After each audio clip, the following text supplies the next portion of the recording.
Welcome back, everybody, to another episode of the Rupp Report. I am your host, Tyler Russell, joined by co-host Israel Schill. This episode, we're going to be talking about Kentucky's loss to Florida, Kentucky's loss to Georgia, and previewing what's coming next on Saturday. But before we jump into all that stuff, we are going to talk about Israel. Last week when we were doing our show, a big topic of conversation is that Kentucky is one game back out of first place in the SEC. Fast forward to now, about a week later, they're now 3 games back. Yeah. And we're going to talk about why, but it's because of that Florida loss and obviously that Georgia loss as well. Yeah, I mean, it's painful, dude. At this point, it's like, I just feel like we get to the same point every single episode, where it's like, okay, Kentucky wins enough games in a row for us to get excited. Yep. Goes in, plays good against a good team. We're like, okay, momentum's building. You lose 2 in a row. Yeah. And it's like, man, I mean, that's the second time they've lost 2 in a row in SEC play. Obviously, their first 2 games of SEC play they lost, but it's just tough to see them. And the inconsistency is impossible to predict what they're going to do on the floor. Yeah. I mean, it's impossible to predict from our standpoint. And I really do think that Pope, even him, has no idea what team, what performance, what guy is going to He doesn't know what's coming out on the floor every single time he gets out there. I think it's past the point where, we use our words when we're adults. We use our words. We talk about, what went wrong. We communicate this and that. Mm-hmm. Saying in a press conference nowadays, or at this point in the season, the best time of the year is coming. We're getting to that point, this and that, after you drop 2 games in a row back-to-back to one of them that hands down shouldn't have been a loss. Yeah. I guess we'll dive in right now to that Florida recap, because that game wasn't terrible. I mean, number 25, Kentucky, obviously unranked now after this loss, but they lost at number 14, Florida, 92-83 on Valentine's Day. That sucks. I'm sure they all had some good dates after, though. Yeah, so it's right. Okay. Yeah. But they didn't play terrible. I mean, they shot 43% from the field, 45% from deep. But where they really got killed was on the glass. Yeah.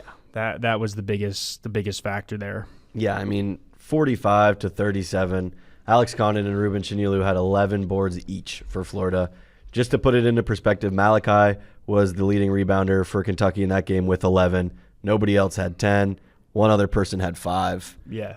Nobody else more than 5. You know what I mean? Like, it's embarrassing. And like you have here, I mean, Florida had 25 points off 14 turnovers, but just the chances of every single time you're like on the offensive side of the floor and you put up a bad shot, and we have seen Kentucky put up a lot of bad shots, a lot of air balls, and to not have anybody sitting down there when you know that this is what you struggle with, and you know that you're not a great shooting team, and you don't sit at least 2 guys down on the block on every shot. Yeah. What are you doing? I think that's the biggest part of it that you just mentioned, that they're not a good shooting team. Like previous years, or at least last year, because this is a Kentucky podcast, I'm not expecting a lot of people to know a lot about Mark Pope from his BYU days, if you're listening to this. But at BYU, Mark Pope was all of his teams three-point shooting teams. Even last year with Kobe Brea, not even just Kobe, but just overall a bunch of guys that could shoot the ball, and that was a big part of their offense. Now I think he constructed this roster trying to become more defensive and more gritty, and it got him a team that can't shoot the ball for anything, and can't shoot free throws as well. Can't even make That's a big layups. Really, like Mo Diabate is just.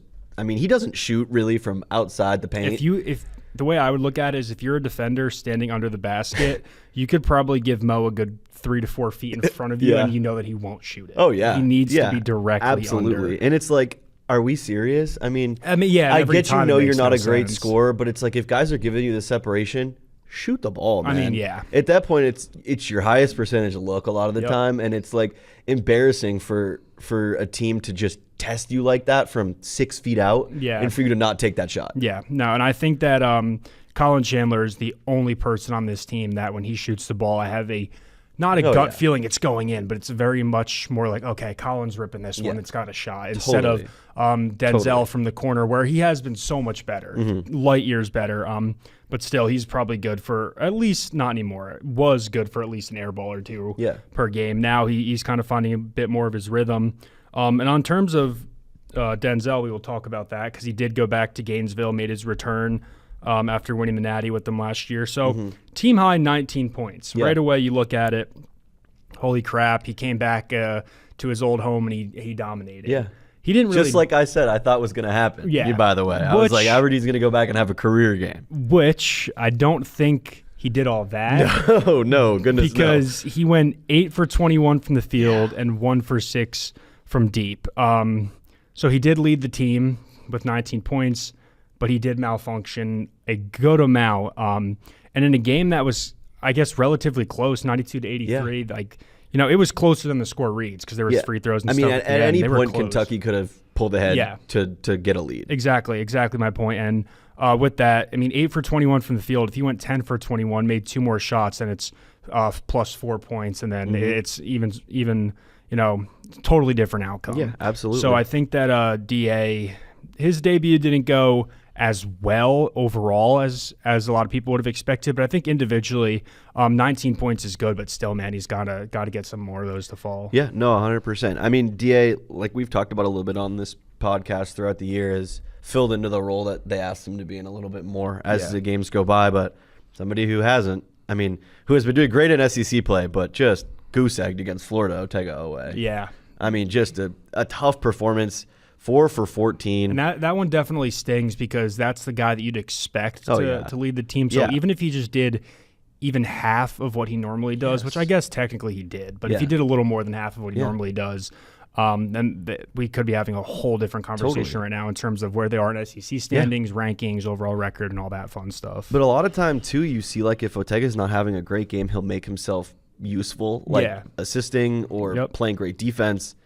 I didn't really see either of that. You know what I mean? He had 2 assists, 3 turnovers.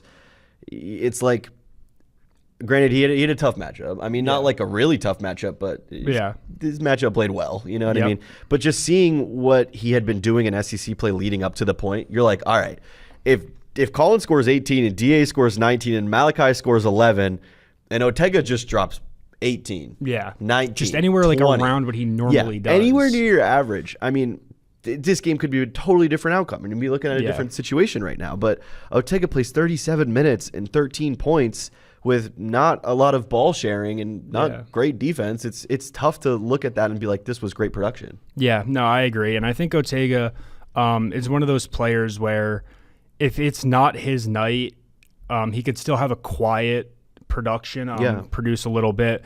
But I think right away, if he's not one of the main guys that night, it's very evident. Not like I'm not knocking his body language or anything like that, but you could actually see when a game's about to be taken over by Otega, he gets a basket, then gets another bucket. You could tell he's coming. He's shooting spot up threes, like he's confident.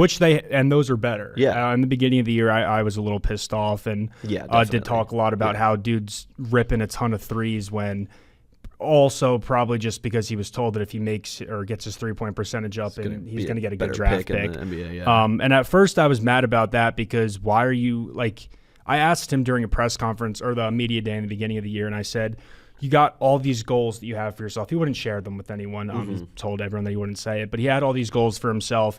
He knows what he has to do to get a first-round pick in the NBA draft. How do you come back to a team that has national championship aspirations and lead them to a national championship while also, you know, working on those individual things? And he said that whatever he does will not hurt the team, and whatever he does for the NBA won't hurt the team.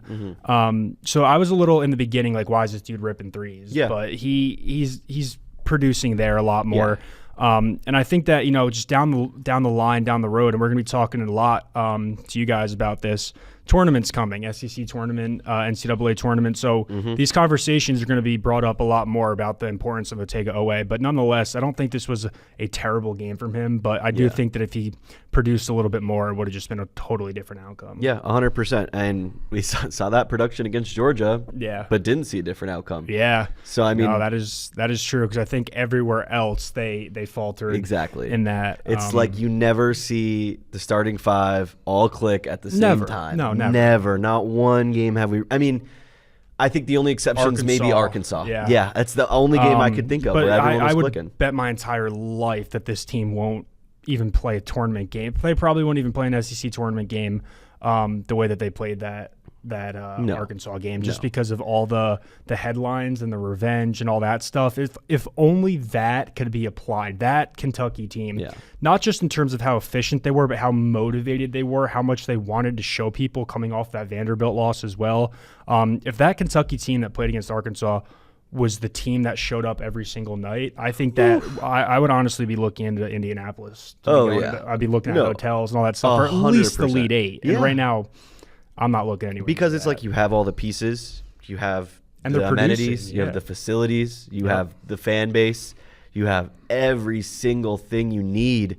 But for some reason, there's just that little gap between where this team is right now and where they can be. Like we have seen them in Arkansas. Like the polarity between Vanderbilt and Arkansas games to me is like, there's no way these are the same 13-ish guys going out on the floor every single time. Yeah, and you said it's a small gap, and I like to use that term because it really is such a small fix within the core of the team. And I don't really know. I'm not a coach. I'm not going to go down that level of what needs to change in terms of mindset because no one really knows what goes on behind closed doors. But it is such a small gap that is making such a huge difference in what this team can and cannot do. And I'm not talking about that small gap's the reason they're not winning a national championship. No, I'm saying that small gap is the reason why the fan base and them themselves probably don't even think that they have a legit shot. Because if you take that small gap and you run them up against Arizona or Michigan, I mean, that thing will be over before halftime. And I'm not talking a Tennessee over before halftime or LSU over before halftime. I'm talking game over. Like just go home. I mean, this could be like, Michigan State Gonzaga over before halftime, like games we've seen earlier this year. But I think you're right. It's so hard to look at them and say, all right, 5 games left, 2 ranked matchups. They're going to go 3-2. They're going to go 4-1. I don't even know what predictions to make at this point. So I know. I couldn't tell you. I have no idea what to even go down. Yeah, I totally feel the same way. And it's like, okay, well, you lose a bad one against Georgia at home. It was like their first win at Rupp Arena since 2009. And you're going to go down to play a bad Auburn team. Yeah. Like, not a good Auburn team. Yeah. A team that's lost, 5 in a row or something like that. 5 in a row. And like, you should be like, all right, they're going to go down and win. They should be like that. Yeah. And the problem is they probably will be like that, if you know what I mean. Yeah, totally. But us, like me and you sitting here, I couldn't look at this game at Auburn and be like, they're going to win by 10. They're going to win by 5. And it's kind of like we talked about, I think either our second or third episode back in December when we were talking about the Gonzaga game. The state of Kentucky basketball is extremely different. I mean, at that point, they were like, we're not even making the tournament, NIT, all that People were talking, if we get an NIT invitation, Mark Pope's fired. All that stuff. But at that point, when we were talking about all that stuff, it was, what has Kentucky shown us to make us think that they will go down into Nashville and play Gonzaga and win? And obviously that was extreme, and we were both right about that because they showed nothing and they got blown out. At this point now, I do think that Kentucky can win, and I feel way more comfortable with that Auburn game. We'll go into predictions after we talk about Georgia, but at this point, seeing that Georgia game, that Florida game, the self-inflicted wounds against Georgia, what have they shown us to make us think that they're going to go down into Neville Arena, the jungle, the place where it is extremely difficult to play. A bad Auburn, but the loudest, really. Yeah, exactly. And a bad Auburn team, but it's like, that doesn't matter. This team, when you play them that game, or when they play them on Saturday, I would guarantee that Auburn is not going to come out and play that game from the start to finish like they just lost 5 in a row. And I think that's the massive difference between them and Kentucky, because Kentucky probably would do that. Yeah, and I do think that, like, granted, take this with a grain of salt, but I feel like a lot of times people, especially in these matchups, Kentucky goes down into your home and, it's the T-shirt night. We're going to stripe the floor. We're going to this is their Super Bowl. You know what I mean? They're not going to be playing like, it's just Kentucky. They're going to be playing like it's Kentucky, and this is where we can get a statement win. Yeah. And for Kentucky, it's like, okay, we have I guess their only identity is the lack of identity that they have, right? Yeah, honestly. Because it's like, you don't know what they're going to do, and that's what everybody expects. And it's like, that's horrible. Yeah. It's a horrible way to have to think about it. So, I mean, like you said, the predictions are going to be a little bit weird, but it's like, you would expect them to go down and handle this, no problem. But I couldn't tell you 100% that they're going to do that, and I couldn't tell you if they're going to go down and win by 20 or win by 1 or lose by 20 or exactly lose by 1. Yeah. Exactly. So it's like they could get blown out or blow them out, and I could not tell you which way they're going to go. Yeah, and that's what makes this thing so difficult. Before we go and talk more about the meat and bones of that Auburn game, I do want to touch on Georgia about how defensively is where Kentucky broke down because Georgia made 14 three-pointers in that game, their most in a single game this season. They shot their highest three-point percentage in a game during SEC play, 45%. It's unreal. The closeouts, I was going to say were terrible. They didn't exist. But arguably they weren't there. Yeah, they literally were not there. I mean, Blue Cane probably shot 10 wide open threes. Yeah.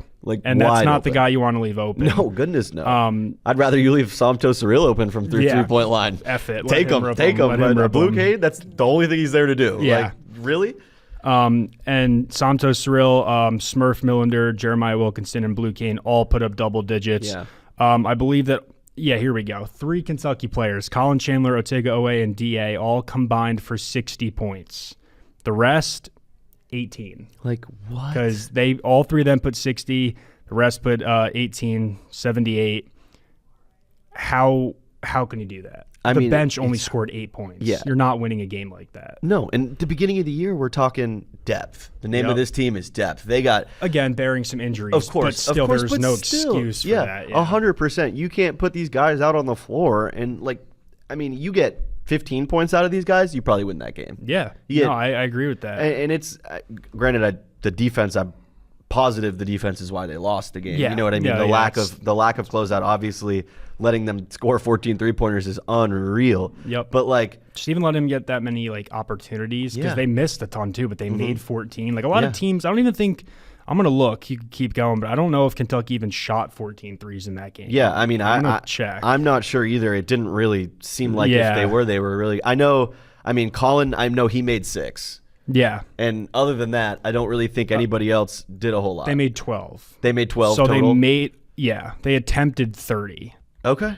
Yeah. Honestly, good. Better than I expected. 40%. I kind of proved myself wrong right there, but that's okay. All right because you still can't give up that many. No, absolutely not. And one matchup I wanted to talk about a little bit was Santos Surreal versus Malachi Marino because I thought that this was going to be a great proving ground for Malachi to prove against Surreal, who's not dominant to the point where you got to fear him, but also big on a and team strong, and on a team that was floundering coming in as well. Yeah, so, totally. And I mean, every time Kentucky tried to crawl back in it, it seemed like Surreal would one of those. Yam one down, shake the whole entire rim, and then scream in their face and run back down the floor. And then do it again. Yeah, and then sitting under that, I was sitting under that Georgia basket in the second half, and I'm like, wow. This guy's a beast. I'm like, this guy is scary. Yeah. If I was Malachi, I'd be terrified. I know that this is tough. So just looking at that now, you see, okay, Georgia can pull their guys who aren't, as productive to do these great things in these high-profile games. Why can't Kentucky? Yeah. No, I think that's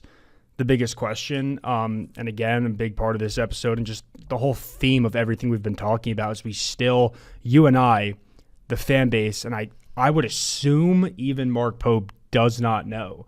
And like I said before, we are in a much better spot, or the program and the team is in a much better spot than they were at the beginning of the season. They obviously got some good wins in there, built that crazy win streak, but now won 8 of their last 9.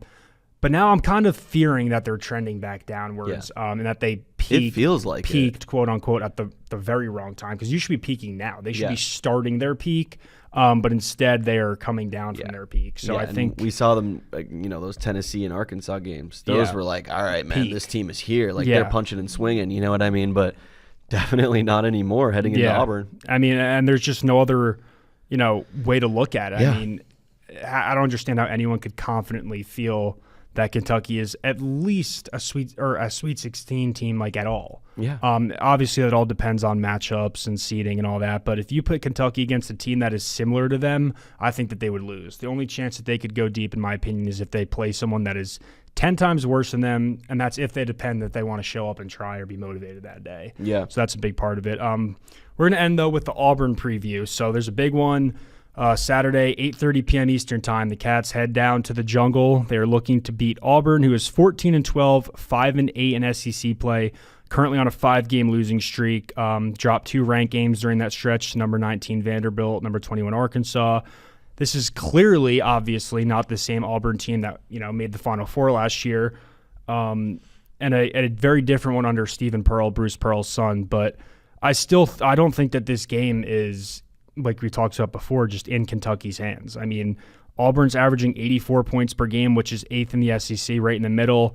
They are allowing 79.5 points per game, which is the second worst in the SEC. But when you take that, I would almost rather that Auburn's offense doesn't produce as much and that their defense is better, I think, if that makes sense. Yeah, no, I know what you mean. Yeah. Because I think Kentucky's defense can hang in there. Yeah. They could stop Auburn's points, but Kentucky's offense, there isn't. Yeah, I mean, you can't get into a shootout if you're Kentucky because you're not going to win, right? Yeah. So, like, if you get into the point where you're like, all right, well, it's a high 70s with 3-4 minutes left, and we're just going to start airing out 3 balls to try and win this game, they're not going to be able to compete with that. I mean, they got 1.5 guys who can really score from the 3-point line. You know what I mean? That's about it. So, yeah, I mean, Auburn is so weird, and I think a lot of the SEC teams this season are so weird and similar to Kentucky almost, because you get like these crazy performances and these random wins and losses. Like, I mean, Josh Hubbard dropped like a bajillion the other day. He had, 39? Yeah, something like 35 in the first half or something maybe like that. Maybe 49. I'm getting him and Acuff mixed up. I know Acuff had 49 too, but I mean, regardless, that was a crazy double overtime game. Like, the SEC is all over the place right now, so Auburn could very well put out an amazing performance and win this game. But I think you're on the right track with the defensive wise. I think Kentucky's really going to be focusing on their defense in this game and trying to hold them back, because they don't necessarily have the greatest scores on their team. No, I agree with that. And for Auburn, I think Keyshawn Hall, obviously him and Todd Pettiford, but starting with Keyshawn Hall, averaging a team-high 21 points per game. He's coming off of a 29-point outing at Mississippi State. And aside from just scoring, getting points, he's been extremely efficient, 45% from the field, 41% from deep, on 4.7 3-point attempts per game. So it's not like he's chucking up 1 or 2 and making, a few or at least half. He's making like 2 to 3 threes a game, basically. Yeah. So he's someone that Kentucky is to watch, and at any deep ball, any bucket, that place is going to explode. Whether it's a good Auburn team or not. So I think just reducing the amount of points that they score is obviously going to help them win the game, but it's also going to keep the game on a steady level in terms of the volume. Which so they don't have to worry about it too much heading into the late game if they're like, we need to score a bunch of points right now. Exactly. And right behind Keyshawn Hall is Todd Pettiford, averaging second best on the team, 15 points per game. 38% from the field, a mid to mild 28% from deep. And both of those stats from the field and 3, that is down a good amount compared to last season. So Pettiford, as a freshman last year, had an unbelievable year. I definitely got some SEC accolades, I would think. I can't remember off the top of my head. I believe he did, yeah. He had to have, but still, he's kind of trending down, or has trended downwards compared to last year. But again, he's a pure, raw, talented scorer, and if Kentucky doesn't limit him or gives him opportunities that he likes, he could also him and Hall could end the game before Kentucky even has a shot. Yeah, I mean, we saw it in the last few games where a guy who was like a good scorer but not unreal scorer came in and popped off. Dropped 20, 25. Yeah, exactly. I mean, you see it happen all the time, and surprisingly enough, you see it happen against Kentucky all the time. I feel like even more. It seems like everybody's best player is popping off against the Cats. But I do think that he very well could have a great game. I don't think he will. I think this will be like a very run-of-the-mill college basketball game. I don't think anyone's going to have any crazy scoring points. I don't think anyone's going to do anything insane. But, yeah, I mean, I think the Cats will win. I know we're moving to the predictions a little bit. You have your score down. I'm thinking, like we said, 50-50. I have no idea, but because this is a Kentucky podcast, I guess I'm going to flip Cats or Tigers. I guess I landed on Cats. So I'm going with the Cats to win. I'll say 79-76. I don't think it's going to be in a high scoring, exciting game, I guess, but I do think that it's going to be right around there, and I don't think that it's going to be a takeover tour from anyone. I just think it's going to be, like you said, a very level, even college basketball game that could go either way. Yeah, 100%. I'm going to go off of history here with Kentucky. Yep. The last 2 times they have lost 2 games in a row. They have come back and won 4 in a row and 5 in a row. Yeah. I'm going to come back with a win here for sure. I do Okay. think they'll be able to take it out. I'm going to go like 77, 71 maybe. Same range. Yeah, similar. Yeah. I don't think they're going to get up in the 80s. I do feel like it's going to be more defensively driven. But, I think Kentucky will pull it out. Yeah. I mean, we'll see what happens there. I don't think it's going to be a barn burner down in Auburn. But I don't think so either. The Jungle will definitely treat it like it is probably the whole time. I'm sure, so, that does it for us for this episode, though. We appreciate you guys, as always, for tuning in and spending your day or whenever you're watching this with us. We appreciate you guys for tuning in one more time. I'm Tyler Russell. This is Israel Schill, and we'll catch you